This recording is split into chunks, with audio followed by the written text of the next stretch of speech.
এখানে get together, সবার খাওয়া দাওয়া চলছে।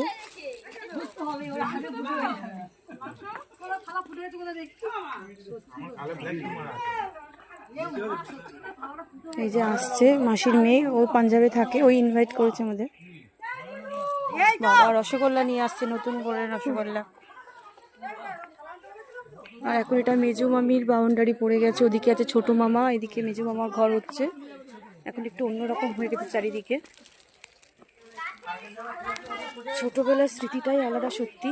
মামার বাড়িতে কত আনন্দ করেছি, কত ঘুরেছি, আগান বাগান গাছপালা, কি যে মজার জায়গা একটা। আর এখন পুরো অন্যরকম হয়ে গেছে। সবার কাছেই সবার মামার বাড়ি একটা আলাদা জায়গা, ভীষণ মজার জায়গা, ভীষণ আনন্দ হতো আগে ছোটবেলায়। হই হুল্লোড়, পুকুরে স্নান, দারুণ। তো বন্ধুরা, তোমাদের সঙ্গে শেয়ার করলাম আমার মামার বাড়ির পরিবেশটা। কেমন লাগলো, ভালো লাগলো।